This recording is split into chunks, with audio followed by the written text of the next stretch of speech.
ശ്രീ ആദികേശവൻ, ഈ ബജറ്റിനെ അങ്ങ് എങ്ങനെയാണ് കാണുന്നത്? വി ഡി സതീഷിന്റെ കന്നി ബജറ്റിൽ ക്ഷേമവും വികസനവും ഒരുപോലെ കൈകാര്യം ചെയ്യുന്നു എന്നുള്ള അഭിപ്രായമുണ്ട്. അതേസമയം വികസനവുമായി ബന്ധപ്പെട്ടെത്തുമ്പോൾ അതിൽ സ്വകാര്യവൽക്കരണം അല്ലെങ്കിൽ സ്വകാര്യ നിക്ഷേപം കൂടുതൽ ആശ്രയിക്കുന്നു എന്നുള്ള ആക്ഷേപവും അവിടെ ഉയരുന്നുണ്ട്. അങ്ങ് എങ്ങനെയാണ് കാണുന്നത്? സ്മൃതി, മൊത്തത്തില് ഈ ബജറ്റിൽ പ്രധാനമായിട്ടും നമുക്ക് കാണുവാൻ സാധിക്കുന്നത് കുറെ പുതിയ ആശയങ്ങൾ ഇതിൽ ഉൾപ്പെട്ടിട്ടുണ്ട്. പുതിയ ചിന്താഗതി ഡെവലപ്മെന്റിനെ കുറിച്ചായാലും എന്തൊക്കെയാണ് കേരളത്തിൽ സാധ്യമായിട്ടുള്ളത് എന്നുള്ളതിനെ കുറിച്ച് ഉള്ള പുതിയ ആശയങ്ങൾ ഇതിൽ തീർച്ചയായിട്ടുമുണ്ട്. വേറൊന്ന്, നമ്മളിപ്പം ഈ പരിപാടികൾ അല്ലെങ്കിൽ പ്രോഗ്രാം സ്കീംസ് ഒക്കെ ഡ്രോപ്പ് ചെയ്യുമ്പോൾ പലതും രാഷ്ട്രീയമായിട്ടുള്ള അഭിപ്രായ വ്യത്യാസങ്ങൾ ഒട്ടുമേ ആവശ്യമില്ലാത്ത കാര്യങ്ങളാണ്. പൊതുവെ വികസനം, ഇപ്പോൾ റോഡിന്റെ national highway authority of India NH construct ചെയ്യുന്നു. അതിൽ സർക്കാരുകളുടെ പങ്കാളിത്തമുണ്ട്. ഭൂമിയുടെ വില കേരളത്തിൽ കുറച്ച് കൂട്ടിക്കൊടുക്കുന്നു. എന്തൊക്കെയായാലും പറഞ്ഞു വരുന്നത്, ഈ വികസനം എന്ന് പറയുന്നത് അത് രാഷ്ട്രീയത്തിന്റെ പേരിൽ സ്റ്റക്കാവേണ്ട, ആശയപരമായിട്ടുള്ള എന്തെങ്കിലും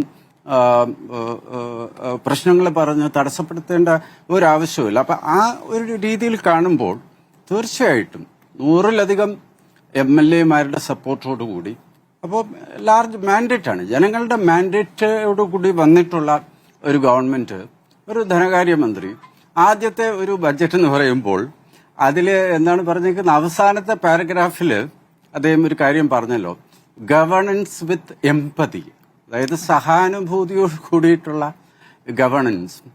നമ്മളിപ്പോൾ അനലൈസ് ചെയ്യുമ്പോഴും തീർച്ചയായിട്ടും എനിക്ക് ആ ആറ്റിറ്റ്യൂഡ് തന്നെയാണ്. അതായത് ഇതൊരു ഫസ്റ്റ് മെയ്ഡൻ ബഡ്ജറ്റാണ്, അദ്ദേഹം അവതരിപ്പിച്ചു. നമ്മൾ കുറച്ചൊരു സഹാനുഭൂതി അദ്ദേഹത്തോടും നമുക്ക് കാണിക്കാം, പുതിയ ആശയങ്ങൾ വന്നതുകൊണ്ട്. പിന്നെ കണക്കിന്റെ കാര്യത്തിൽ നേരത്തെ ഞാൻ കേട്ടുകൊണ്ടിരിക്കുകയായിരുന്നു, അതായത് എത്രത്തോളം വസ്തുതാപരമാണ് അല്ലെങ്കിൽ ക്രെഡിബിൾ ആണ് ഈ ഫിഗേഴ്സ് എന്നുള്ള കാര്യം. ഒന്ന്, നമ്മുടെ ഫെബ്രുവരിയിലെ നേരത്തെ ഗവൺമെന്റ് അവതരിപ്പിച്ച ബഡ്ജറ്റ്, അതിന്റെ മൊത്തം തോത്, ഞാൻ ഈ ബഡ്ജറ്റിന്റെ സൈസ് നോക്കുന്ന ആളാണ്. കാരണം എന്തെന്ന് വെച്ചാൽ കേന്ദ്ര ബഡ്ജറ്റായാലും സംസ്ഥാന ബഡ്ജറ്റായാലും ബഡ്ജറ്റിന്റെ തോത് കൂടിയാൽ അത് സമ്പദ്ഘടനയ്ക്ക് ഗുണകരമാണ് എന്ന് വിശ്വസിക്കുന്ന ആളും, അതിന്റെ തോത് കുറയുമ്പോൾ, അതായത് സർക്കാരിന്റെ എക്സ്പെൻഡിച്ചർ അല്ലേ ഈ തോത് എന്ന് പറയുന്നത്. അപ്പൊ സർക്കാർ ചെലവാക്കുന്ന പണം കുറയുകയാണെങ്കിൽ എന്തായാലും കൂടുതലിനേക്കാളും കുറയുന്നത് മോശമാണ് എന്നാണ് എന്റെ ഒരു കാഴ്ചപ്പാട്. പക്ഷേ 2,40,000 കോടിയായിരുന്നു ശ്രീ KN ബാലഗോപാൽ അവതരിപ്പിച്ച ബഡ്ജറ്റ്. ഇപ്രാവശ്യത്തെ ആകെ തുക 2,27. അതിലാണ് മറ്റേ 20,000 കോടി ഞാൻ മനസ്സിലാക്കുന്നത് റവന്യൂ ഡെഫിസിറ്റ് ഗ്രാന്റ് എക്സ്പെക്ട് ചെയ്ത് ആഡ് ചെയ്തു. എന്തായാലും അത് കിഴിച്ചു. അത് കിഴിച്ചിട്ട് ഈ 2,27 എന്ന് പറയുന്നത് ക്രെഡിബിൾ ആയിട്ടുള്ള സംഖ്യയാണ്, മുഖവിലയ്ക്ക് നമുക്ക് എടുക്കാൻ പറ്റും. കാരണം ഇതിൽ പ്രധാനപ്പെട്ട ഇൻക്രീസ് കാണിച്ചിരിക്കുന്നത് GS, അതായത് സ്റ്റേറ്റ്സ് ഓൺ ടാക്സ് റവന്യൂ. സ്മൃതി, കഴിഞ്ഞ ബഡ്ജറ്റിന്റെ സമയത്ത് 94,000 കോടി എന്നുള്ള തുക ഇപ്പോൾ അവതരിപ്പിക്കപ്പെട്ട ബഡ്ജറ്റില്, ശ്രീ സതീഷിന്റെ ബഡ്ജറ്റില് 99,000 കോടിയായിരിക്കുന്നു.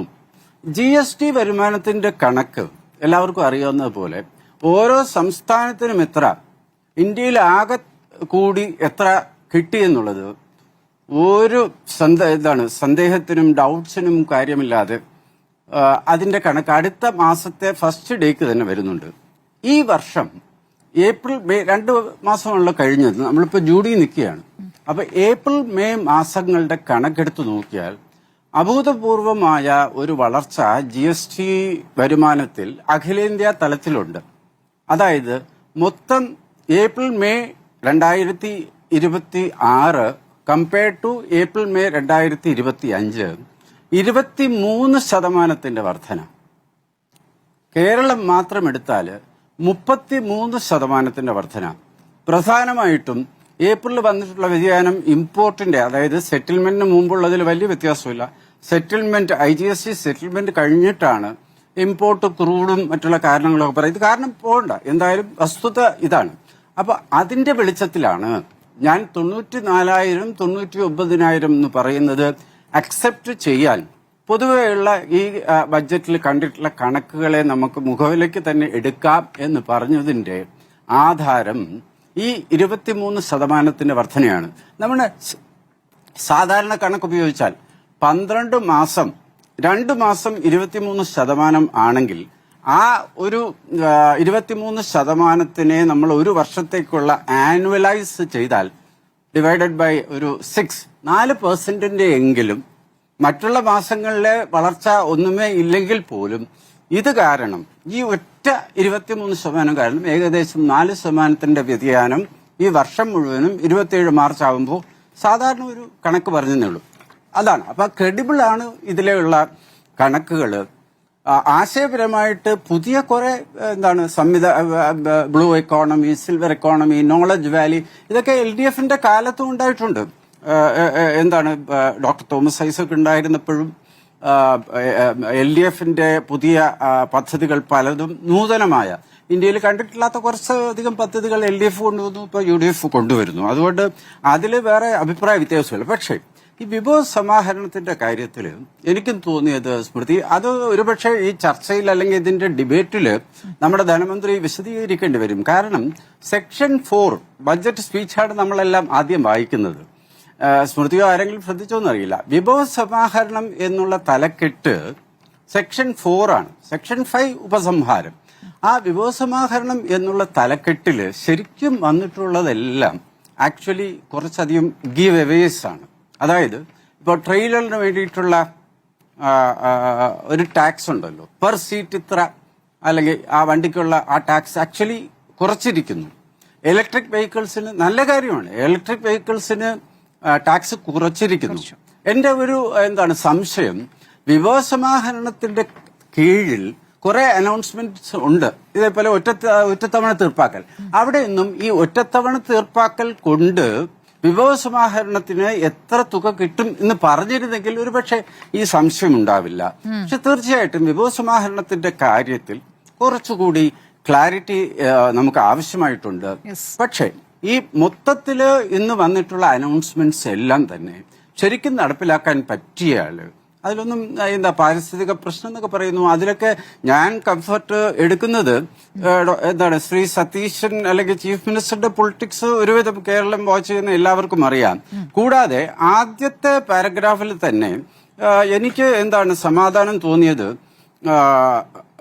സാമൂഹ്യ നീതിയോട് കൂടിയ സാമ്പത്തിക വളർച്ചയും പാരിസ്ഥിതിക ഉത്തരവാദിത്തോടു കൂടിയ ആധുനിക അടിസ്ഥാന സൗകര്യ വികസനവും. ഒരു മുഖ്യമന്ത്രി ധനമന്ത്രി പറയുന്ന കാര്യം ബഡ്ജറ്റ് സ്പീച്ചാണ്. അപ്പൊ അതുകൊണ്ട് ഞാനത് മുഖവിലേക്ക് എടുക്കുന്നു.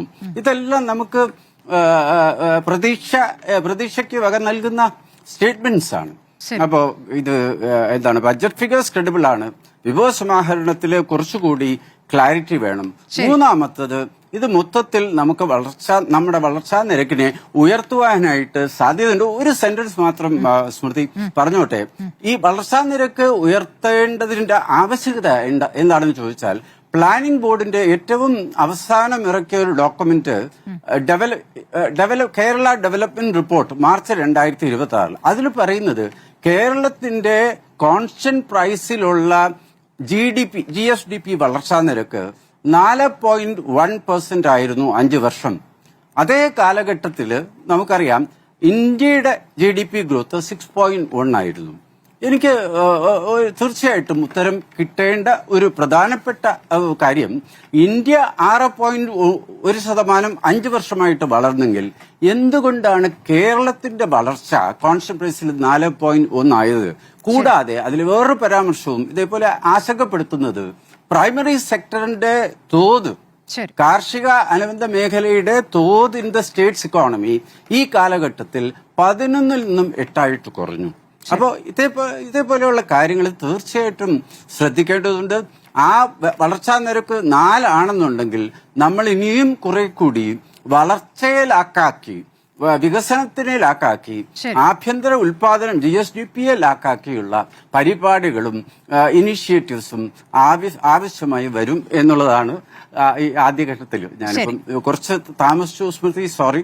ഘട്ടത്തിൽ കുഴപ്പമില്ല. ഇത്രയും പറയുന്നു. ശരി ശരി, നമ്മൾ 3 ഗസ്റ്റാക്കി ചുരുക്കിയത് അതുകൊണ്ടാണ്, എല്ലാവർക്കും ദീർഘമായി സംസാരിക്കാൻ സമയം കിട്ടട്ടെ എന്ന് കരുതിയിട്ടാണ്.